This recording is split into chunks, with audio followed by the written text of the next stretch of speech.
This lecture deals with the three important asymptotic notations, that's asymptotic upper bound, asymptotic lower bound and asymptotic tight bound. So before moving on to the asymptotic notations, let me introduce the relevance of asymptotic notation. So assume that we are having a problem P. You are having a problem P and we are having two different algorithms to solve this problem. So let the first algorithm be A1 and second be A2. So we are having two different algorithms and we have to choose that one which is more efficient in terms of runtime. And let time complexity of A1 be T_A1, which is equal to n square plus 2n. And let that of A2 be T_A2, which is equal to 100n. So the question is, which algorithm is efficient? Is it A1 or A2? So let us consider n equal to 1. So for n equal to 1, which one is faster? We can say that T_A1 is lesser than T_A2. This will be 100 and this will be 3. What happens for n equal to 2?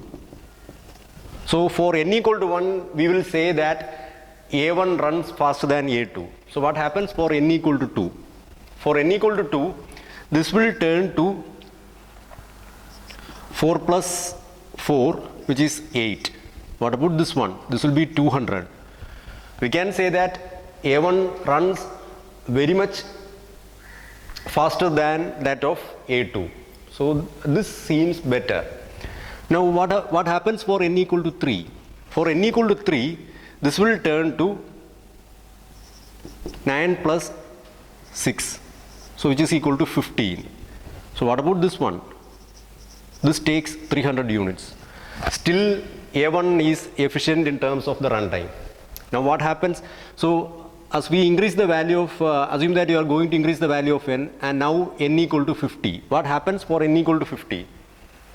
So for n equal to 50, this will turn to 2500 plus 100, so which is equal to 2600. So what about this one? This will become 5000. Still A1 is faster than A2. Now what happens for n is equal to 98? For n equal to 98, if you consider T_A1, T_A1 will be 9800 and here also T_A2 will be 9800. Now what happens for n is equal to 99? For n equal to 99, T_A1 will turn to 9999 and this will be 9900. So for n equal to 98, both runs with the same speed. But for n equal to 99, you can say that this one runs, A2 runs faster than A1. Now what happens for n equal to 100? So for n equal to 100, T_A2 will be 10,000 and what about this one? 10,200.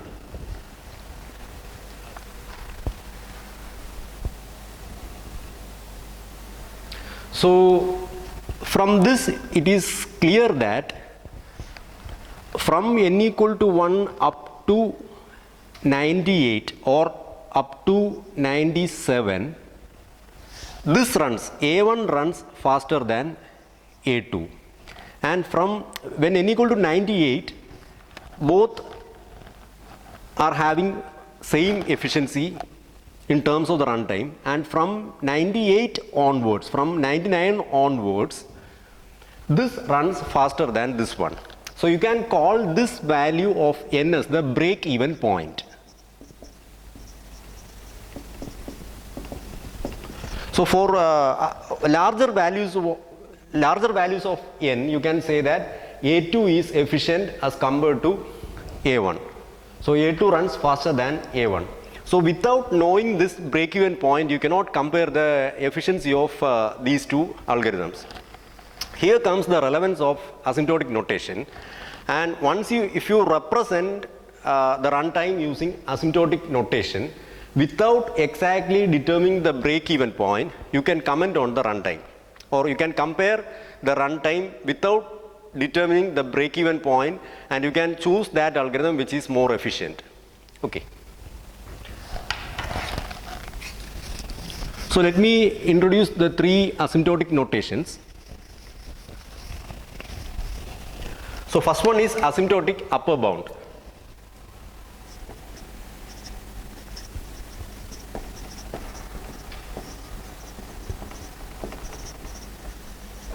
Asymptotic upper bound, which is represented using big O notation. Big O. So let us consider this particular plot. So here x-axis represent the value of n and y-axis represent magnitude, and you are having a function f of n, and let us consider another function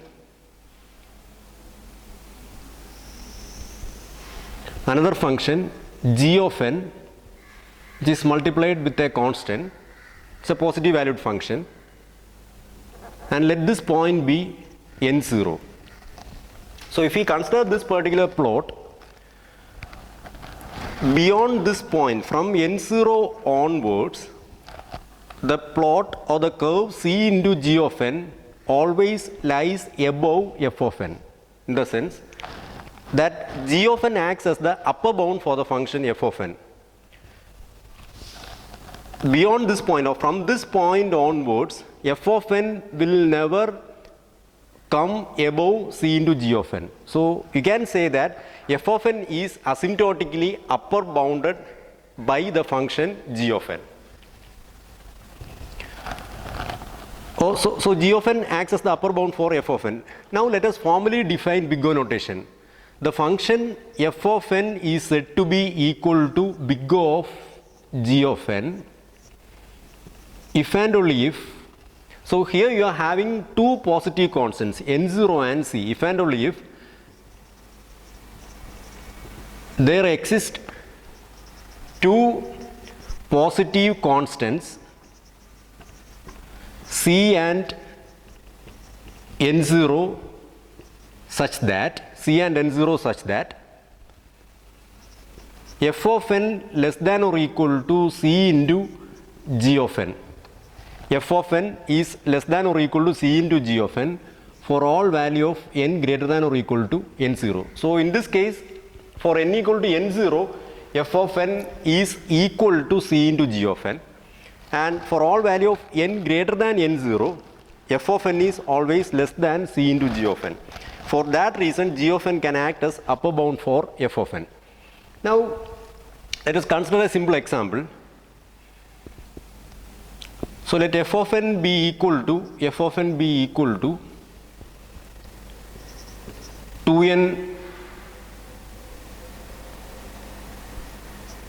2n plus 4, and let g of n be equal to 4n. So I can say that 2n plus 4 is less than or equal to 4n for all value of n greater than or equal to 2. So what happens for n equal to 2? For n equal to 2, this will turn to 8 and this will turn to 8. So what happens for n equal to 3?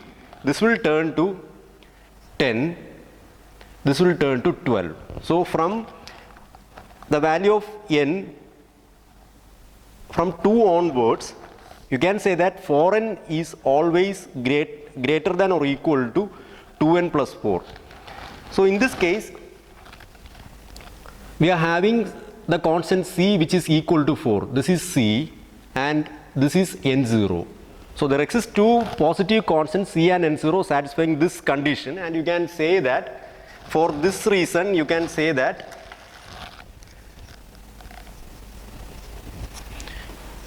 you can say that 2n plus 4 is equal to big O of n. 2n plus 4 is equal to big O of n. So here g of n is n. You can use, so g of n is actually equal to n here. So g of n equal to n, we have selected 4 as the constant c and 2 as the constant n0. So we can use g of n to upper bound 2n plus 4 since it satisfies this particular condition. Okay.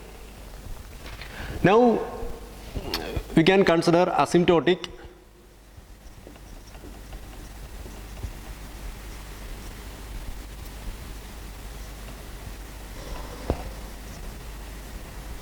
asymptotic lower bound. So asymptotic lower bound is represented using big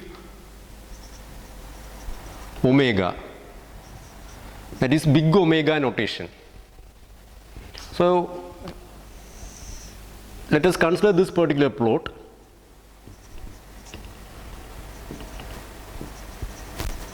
You are having a function f of n, you are having another function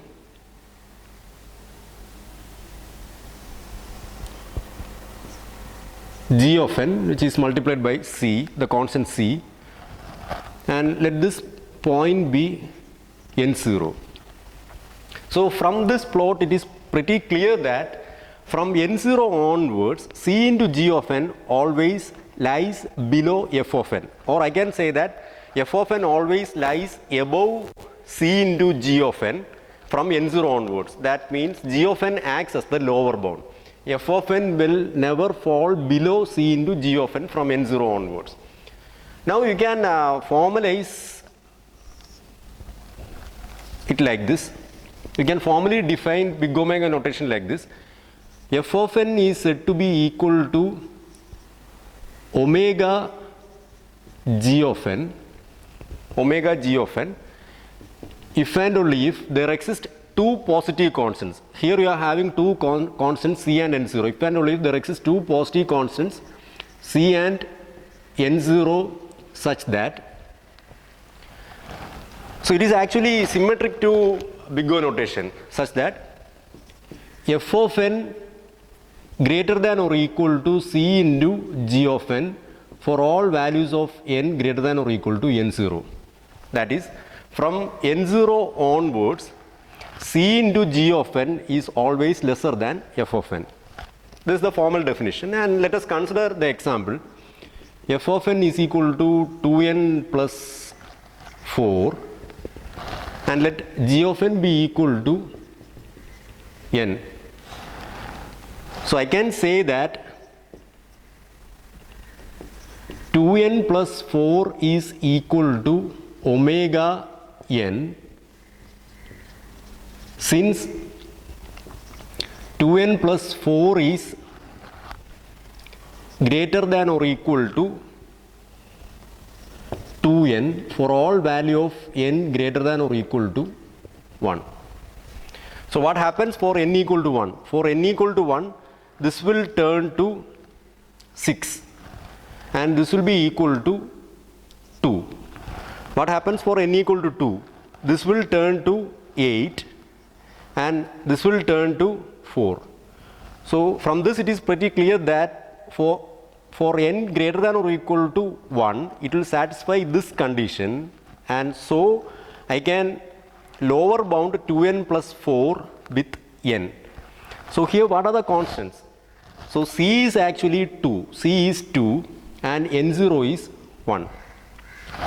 So you can say that 2n plus 4 is equal to omega n. Now let us consider the third important asymptotic notation, that is asymptotic tight bound. So it is actually represented using big theta.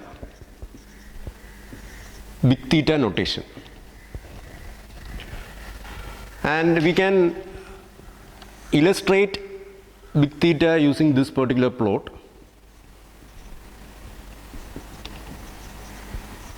Let this be the function f of n. You are having two plots, two curves.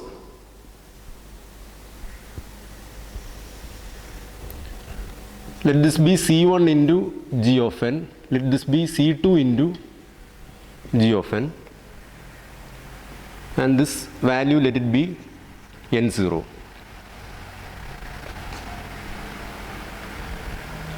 So from this it is clear that this C1 into g of n and C2 into g of n actually tightly bounds this particular function f of n.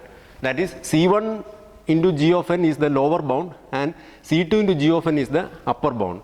The function f of n always lies in between these two curves from n0 onwards. So that is what you meant by tight bound. So you can formally define it like this: f of n is equal to theta g of n if and only if there exist three positive constants. Here you are having C1, C2 and n0. If and only if there exist three positive constants C1, C2 and n0 such that. So what about the condition? C1 into g of n less than or equal to f of n less than or equal to C2 into g of n for all value of n greater than or equal to n0. That is, from n0 onwards, f of n actually lies in between C1 into g of n and C2 into g of n. Let us consider the same example. You are having 2n plus 4. You can combine these two bounds, upper bound and lower bound. So 2n plus 4. So f of n is 2n plus 4 less than or equal to 4n, which is greater than or equal to 2n for all value of n greater than or equal to 2. So from n equal to 2 onwards, 2n plus 4 is actually lower bounded with 2n and upper bounded with 4n. In the sense, 2n plus 4 always lies between these two bounds. For that reason, can say that 2n plus 4 is equal to theta g of n. So what about g of n here? G of n is actually n. What about constant C1? C1 is 2, C2 is 4. What about n0? n0 is actually 2. So now let me explain these three notations using a simple example. Assume that you are having two cities. Let the cities be C1 and C2, and there exists a road actually connecting cities C1 and C2. And I am asking you a question: what about the distance from C1 to C2? If I am asking such a question, one can answer like the distance from C1 to C2 will never go above some 95 kilometers. So distance from C1 to C2 will never go above 95 kilometers. In the sense, the actual distance is always less than or equal to 95. So 95 actually acts as the upper bound. And a second person answers like the actual distance from C1 to C2 is always greater than 60 kilometers. So actual distance is always greater than 60 kilometers. So this 60 actually acts as the lower bound. Lower bound in the sense the actual distance will never fall below 60 kilometers.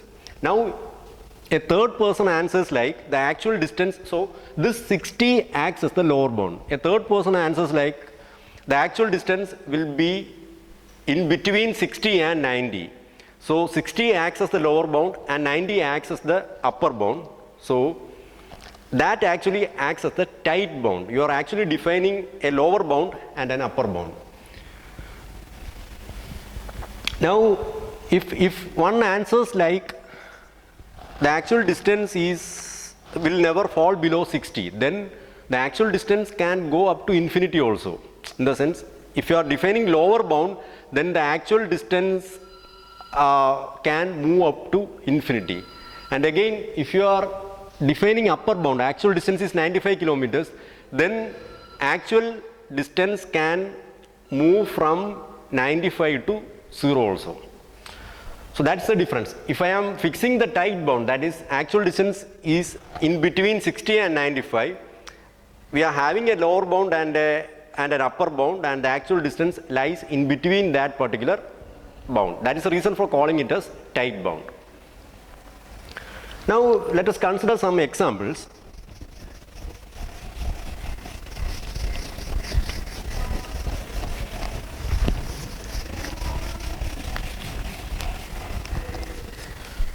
So you are having a function 2n square plus 3n plus 10. So you are asked to determine the asymptotic upper bound. In order to represent this function using asymptotic upper bound, you don't need to bother about the constants c and n0. Just analyze this function, identify the terms. You are having three terms: constant, linear and quadratic. Out of these three terms, choose that term with highest growth rate. You all know that quadratic is having highest growth rate as compared to other two. So this is the term with highest growth rate. So you can fix n square as g of n. So you can say that 2n square plus 3n plus 10 is equal to big O of n square. You don't bother about the constant c and n0, and there exists some constant c and n0 that satisfies the condition. In order to represent this as big O of n square. Now the second question is, can I write this as big O of n cube? Big O of n cube. So here the interesting point is that the highest term is having growth rate n square, and here g of n is having growth rate which is n cube, which is cubic. And you all know that cubic is having highest growth rate as compared to n square. In the sense, n cube can act as an upper bound for this function, because n cube is having highest growth rate as compared to the term with highest growth rate in this particular function. But if you compare these two, which one is the tight upper bound? Tight upper bound. Tight upper bound is actually n square, and this upper bound is a loose upper bound. For example, we can consider the distance from city C1 to C2. If one says that the actual distance will never go above 95 kilometers, then that is a particular upper bound. If one says that the actual distance will never go above 195 kilometers, that 195 is a loose upper bound and 95 is a tight upper bound as compared to 195. Then regarding the lower bound, what about lower bound of this function? You can apply the same strategy. Out of these terms, identify that term which is having highest growth rate and represent this as omega n square. The term with highest growth rate is n square, and you can say that this is omega n square, and this n square is actually a tight lower bound. One can write this as omega n because this is linear. So n can act as a lower bound for quadratic function. Okay, but this lower bound is actually a loose lower bound, but this is a tight upper bound. Now what about the tight asymptotic tight bound for this function? This is actually theta n square. You can apply the same strategy. Out of these three terms, n square is having highest growth rate, and you can fix that as the asymptotic tight bound. So here you cannot simply write like theta n cube, because n cube can act as an upper bound for this function, but n cube cannot act as a lower bound. So this is actually wrong. So while writing or representing the function using the asymptotic tight bound, you have to identify that term whose growth rate is higher and represent the tight bound using that term. And if you are asked to identify tight upper bound or tight lower bound, fix the growth rate of highest term as the upper bound and lower bound respectively.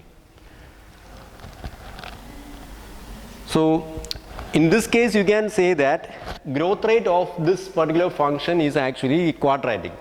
If you are having some 2 n raised to 5 or 2 raised to n plus n raised to 5 plus 100.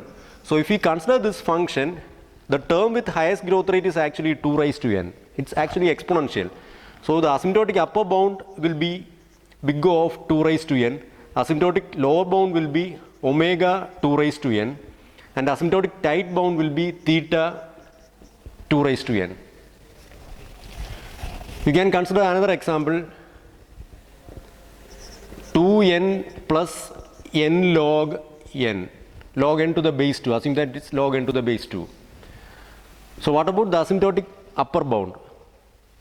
You can say that this term is having highest growth rate as compared to this one. This is actually linear, but here you are having n multiplied with log n, which will be higher as compared to n. So you can say that the asymptotic upper bound is big O of n log n.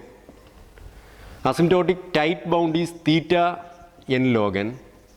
Asymptotic lower bound is omega n log n. And again, these two are actually tight lower bound and tight upper bound. But if I consider some n square, I can say that I can bound this as big O of n square, because n square is having highest growth rate as compared to that term with highest growth rate in this function. But this n square is actually a loose upper bound. And again I can bound this as this using omega n, which is a lower bound. So n is actually lesser than a growth rate of this particular function is lesser than the growth rate of that term with highest growth rate in this particular function. So this omega n acts as a loose lower bound for this function. That's it.